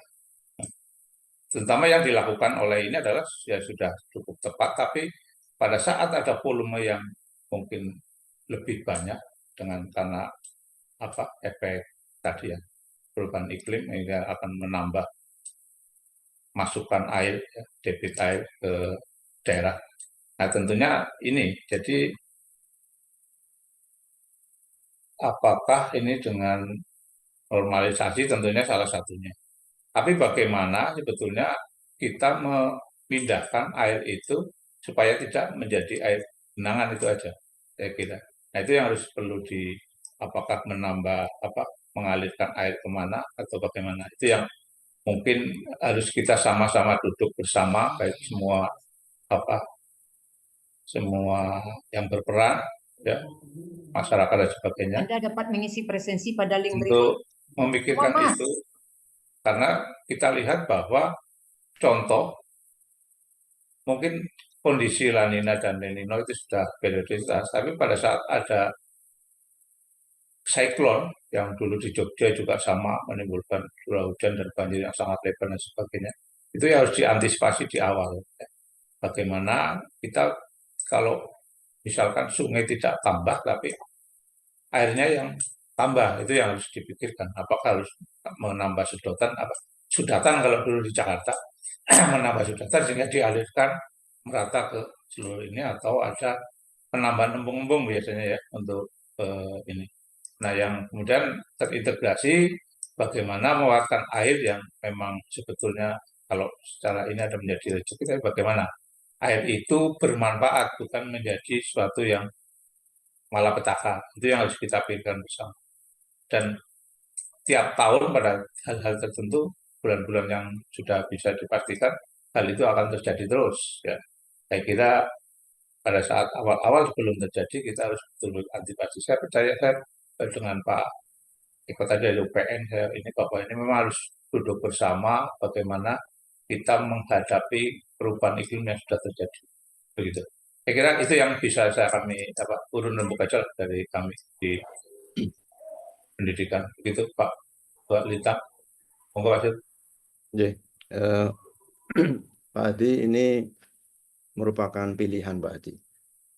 Jadi pilihannya apakah kita akan normalisasi, naturalisasi sungai, atau kita bekerja di hulu. Kalau saya cenderung pilih bekerja di hulu.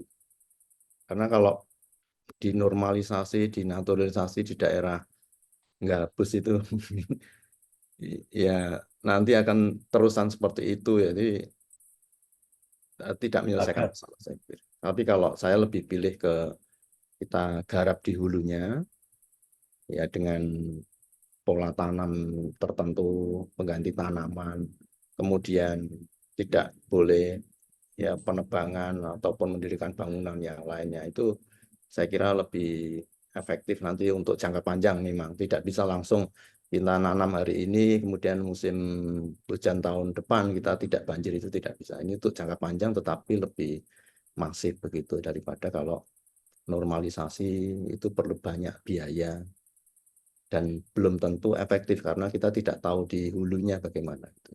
Kalau di normalisasi di hilir yang saya maksud. Jadi saya lebih pilih kita garap di hulu bareng-bareng dengan kabupaten di sebelahnya, misalnya Kabupaten Grobogannya atau dengan Boyolali atau Salatiga atau Kota Semarang begitu. Lebih masif gerakannya sehingga air tidak masuk ke Demak, tidak masuk ke Pati begitu. Saya kira itu Bu Lintang, terima kasih. Oke. Baik, terima kasih atas jawaban dari Prof. Gernowo dan Pak Surya Kusuma. Sangat menarik sekali Bapak Ibu. Memang untuk bencana yang telah terjadi khususnya untuk ini tadi nggih, banjir nggih, bagaimana cara pengurangannya, yaitu adanya embung serta ada pemeliharaan di daerah hulu nggih, agar dapat mengurangi bencana banjir yang ada di wilayah hilir seperti itu. Baik, untuk pertanyaan selanjutnya, apakah masih ada? Oh nggih, masih ada dari Ibu Gracia Elegan, MPSI PMA, instansi dari BPBD Kota Yogyakarta. Untuk pertanyaannya ditujukan kepada Bapak Dr. Surya Kusuma, SSI MSI.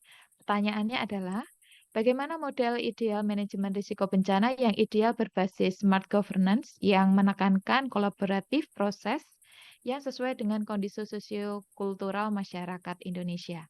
Bagaimana merubah mindset ASN agar lebih berparadigma koordinatif sekaligus sebagai eksekutor? Oke. Terima kasih Bu Gracia. Ini PR bagi kita semua ini. Kalau model manajemen resikonya saya kira sudah banyak. Jadi ada beberapa macam, tetapi apapun itu yang utama adalah bagaimana mengaplikasikan di lapangan. Itu proses kedua yang juga cukup menantang. Kalau biasanya setelah dokumen jadi baik KRB ataupun apa itu biasanya kan diperdakan, ya dibuat perda. Tapi ada juga yang setelah diperda juga sudah ditumpuk, jadi perda bisa perda kabupaten kota atau provinsi terkait dengan KRB gitu.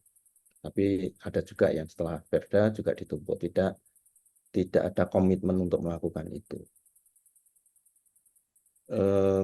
Kemudian kalau mau lebih aplikatif lagi, disusun MOU, Bu. Jadi MOU antar OPD dengan BPBD begitu. Apabila ada kegiatan-kegiatan penanggulangan bencana, maka harus merujuk ke perda atau dokumen yang ditunjuk gitu. Dibuat MOU. Jadi nanti kalau tidak melaksanakan MOU itu bagaimana? Itu yang belum atau apakah ada punishment atau bagaimana? Itu tergantung kepada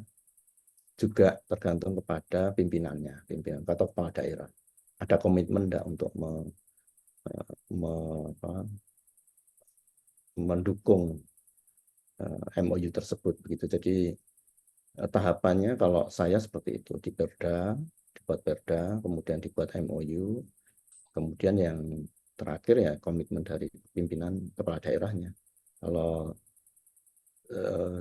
apalagi di BPD itu kan mutasinya sering gitu ya, setahun, bahkan belum ada setahun sudah dipindah begitu. Itu akan ya mindsetnya akan berbeda, akan susah lagi untuk mengedukasi bahwa benar-benar untuk penanggulangan bencana ini harus totalitas begitu, sesuai dengan panduan ya, harus ya, dan lain sebagainya.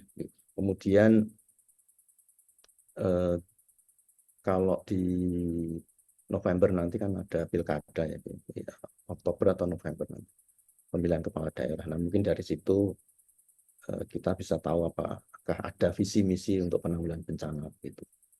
Dan masuk di situ ada visi misi dari calon kepala daerah, itu bisa dimasukkan. Kalau ada ya mungkin itu ya kita anggap baik gitu ya, karena kita kan dari masyarakat kebencanaan, kita anggap mendukung untuk penanggulangan bencana.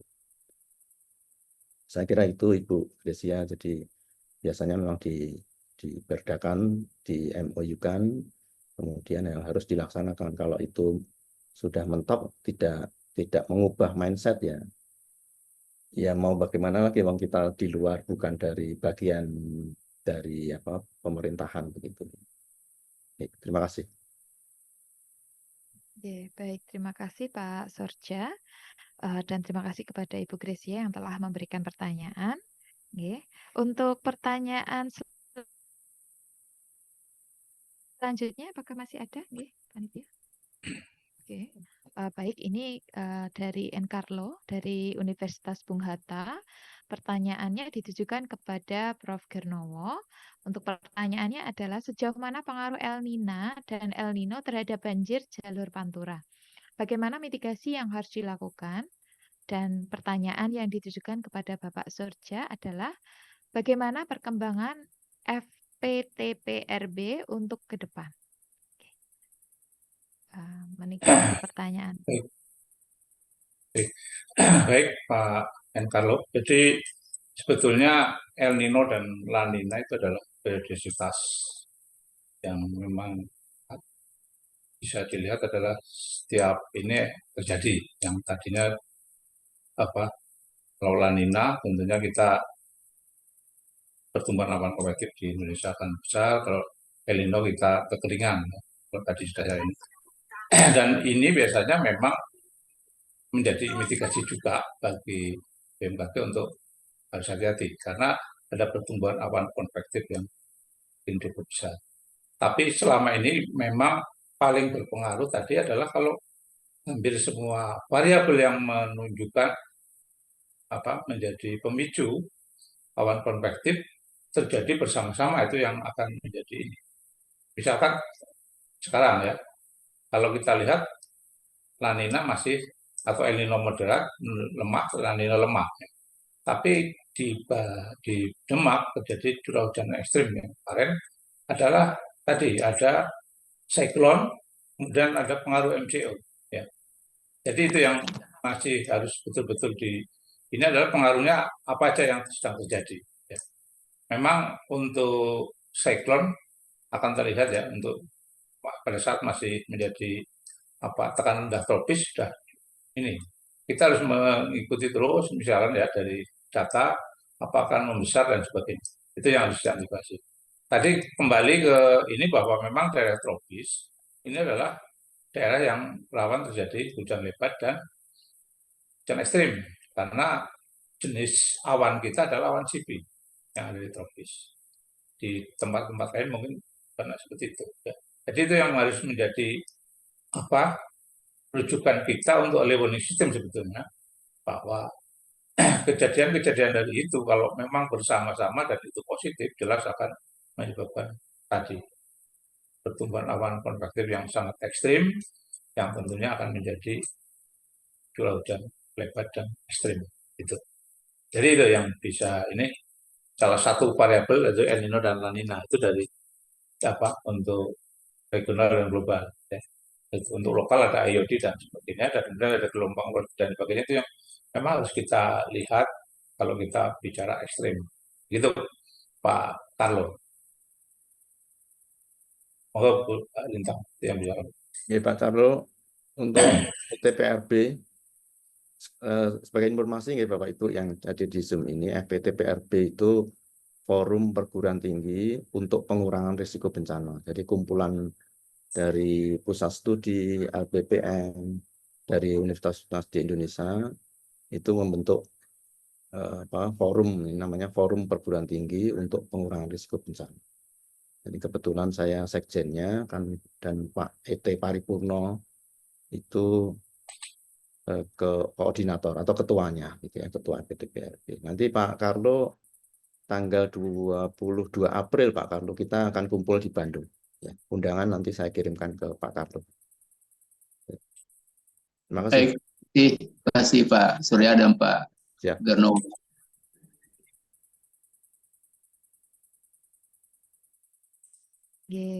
Baik, terima kasih kepada Profesor Dr. Insinyur Nafrizal Carlo MSc yang telah memberikan pendapat masukan kepada Prof. Gernowo dan Pak Surja. Baik Bapak Ibu, untuk sesi tanya jawab ini kami sudahi, dan bagi Bapak Ibu ada beberapa pertanyaan, dan yang jelas tema ini sangat menarik sehingga banyak sekali hal-hal yang perlu kita diskusikan bersama. Namun kita terbatas oleh waktu. Nah, dari keterbatasan waktu nanti monggo Bapak Ibu apabila ada pertanyaan atau ada sesuatu hal yang akan didiskusikan bisa nanti membuka website di pusat studi kami, yaitu Pusat Penelitian dan Penanggulangan Bencana PPM UNS. Dan nanti bisa di email pertanyaannya melalui link yang sudah kami share di website Pusat Penelitian dan Penanggulangan Bencana. Baik Bapak Ibu sekalian, dalam sesi talkshow yang pertama ini memang tadi sudah disampaikan oleh Prof. Gernowo dan Pak Surja, di mana pada dasarnya hal ini dilakukan untuk pengurangan bencana di Indonesia, dan harapannya adalah membentuk masyarakat Indonesia yang resilience. Dari masyarakat yang resilience ini harapan kita adalah berkurangnya dampak dari bencana. Seperti itu, mengingat memang ini menjadi PR besar bagi negara kita. Dan di sini kami juga menyampaikan tentang visi misi dari pusat studi kami. Yang pertama tentang mengembangkan riset, pengembangan, dan mengabdi dalam bidang pencegahan, mitigasi, dan kesiapsiagaan bencana. Kemudian mengembangkan riset, pengembangan, dan pengabdi di bidang penanganan darurat. Kemudian yang ketiga mengembangkan riset, pengembangan, dan pengabdian dalam bidang rehabilitasi dan rekonstruksi. Dan yang keempat menjalin kerjasama secara nasional dan internasional dalam bidang manajemen kebencanaan. Demikian mungkin yang dapat kami sampaikan. Untuk waktu dan tempat kami kembalikan kepada MC.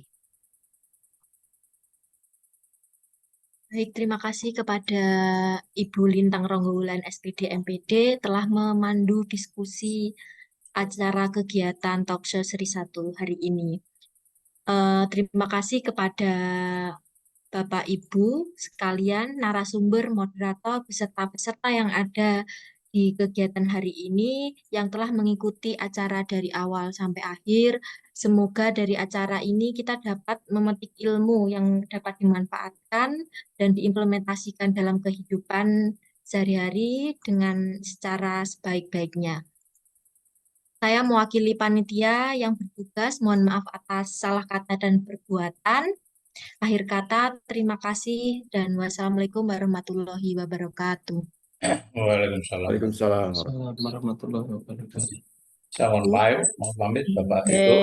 Terima kasih Prof. Ternowo, terima terima kasih Pak semuanya Edi, Prof. Carlos, Pak Edik, dan semua Bapak Ibu Mas yang Samsul. ada. Assalamualaikum Turnuwun. Semoga lain kali Terima bisa kasih, Mas berlanjut Suryo. lagi. Sampai ketemu selamat berbuka petang. Terima kasih matur Izin nuwun. pamit Prof. ya. Gus Paji, nggih. Nuwun, Bro. Terima kasih Nggih, semuanya Bapak matur Ibu, nuwun, matur nuwun nggih. sangat. Nggih. Sampai ketemu lagi di lain kesempatan. Nggih, matur nuwun Terima kasih, Mas Umam. Bapak. Nggih, Mas Umam, Pak Umam. Betul, Pak Bu. Ilmunya nggih. Nuwun Prof. Mur, Nggih, nggih, matur nuwun, Prof. Nggih. Matur nuwun sangat, nggih. Untuk penutup.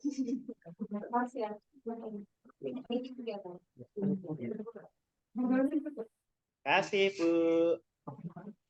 Nggih, monggo matur nuwun. Nggih, Mas Joko Suripto dari BPD Sage. Matur nuwun, Pak. Nggih, Mas Nggih, Joko. Bapak Joko, nggih. Dolan rene nih Mas. Dolan Mas Joko, nggih. Dolanan meneh, sesuk dolanan.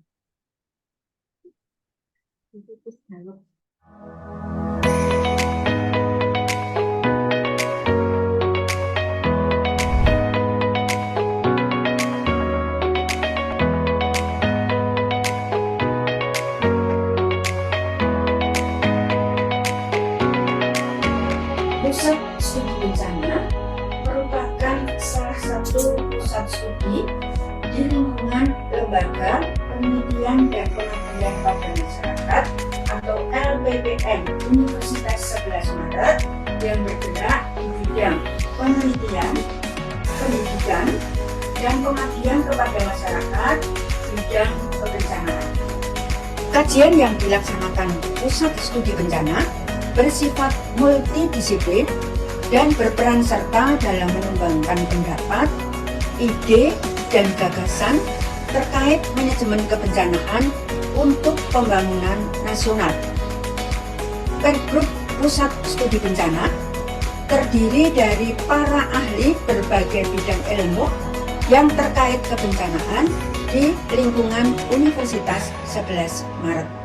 Dalam kinerjanya, Pusat Studi Bencana telah bekerja sama dengan Badan Nasional Penanggulangan Bencana atau BNPB, BPBD Provinsi Jawa Tengah, BPBD se-Solo Raya, BPBD Kabupaten Purworejo, BPBD Kabupaten Pati, Forum Perguruan Tinggi Pengurangan Risiko Bencana, Seknas SPAB Kemendikbudristek, sekolah-sekolah yang terletak di daerah rawan bencana, dunia usaha, lembaga swadaya masyarakat, relawan, serta organisasi-organisasi lain yang peduli terhadap manajemen bencana dan upaya pengurangan risiko bencana. Salam tangguh.